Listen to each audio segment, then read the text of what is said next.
بسم اللہ الرحمن الرحیم۔ صفا مروہ پہاڑی پر رکھے گئے دو بت جو عبرت کا نشان تھے، کیا ان کو کسی انسان نے تراشا تھا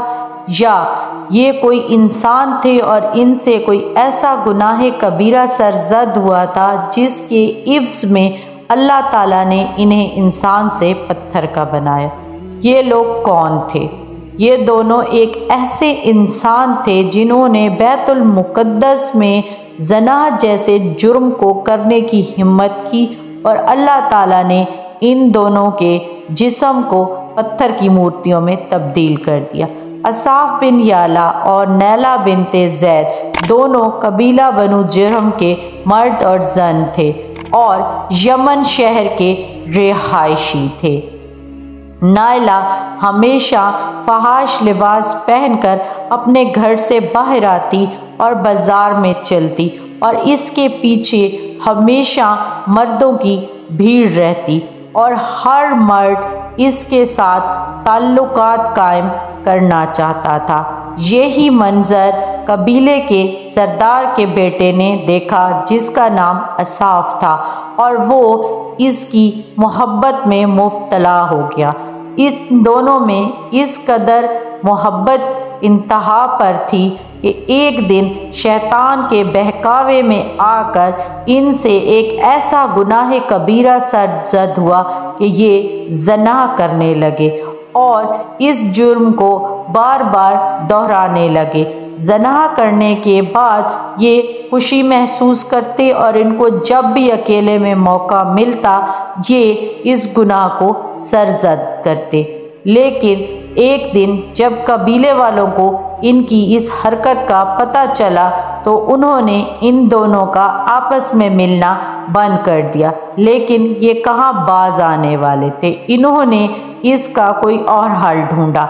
اور قبیلہ بنو جرہم کے کچھ لوگ حج کے لیے مکہ شریف جا رہے تھے، یہ اس قافلے میں شامل ہو گئے اور ان کے ساتھ بیت اللہ کا حج کرنے مکہ مکرمہ پہنچ گئے۔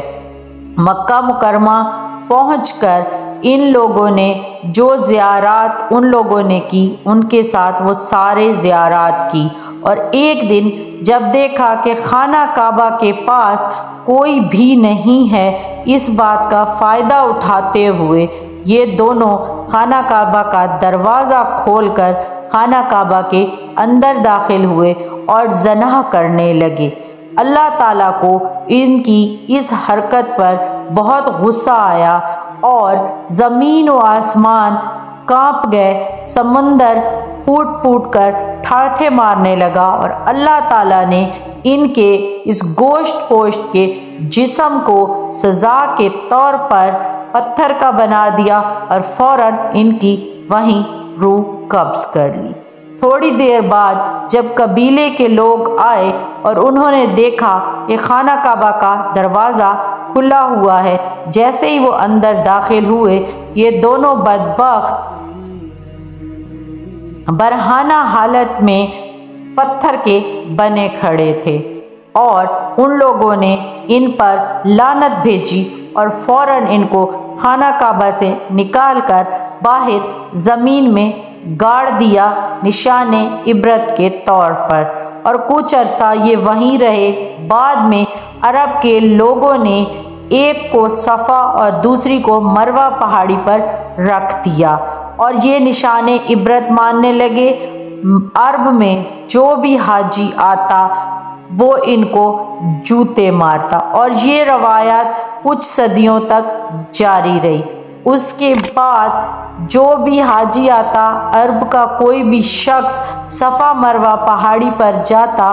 وہ ان کو تھپڑ مارتا اور لعنت بھیجتا، لیکن آہستہ آہستہ یہ روایت بھی ختم ہونے لگی اور ان کو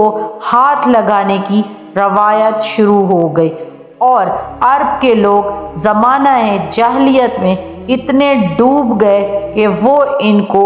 دیوی اور دیوتا ماننے لگے اور ان کی محبت کے قصے سنانے لگے اور اس پر فخر محسوس کرنے لگے۔ اکثر لوگ ان کے سامنے قربانی کرتے، ان کی پوجا کرتے اور ان کی عبادت کرتے اور ان کو محبت کی لازوال داستان کے طور پر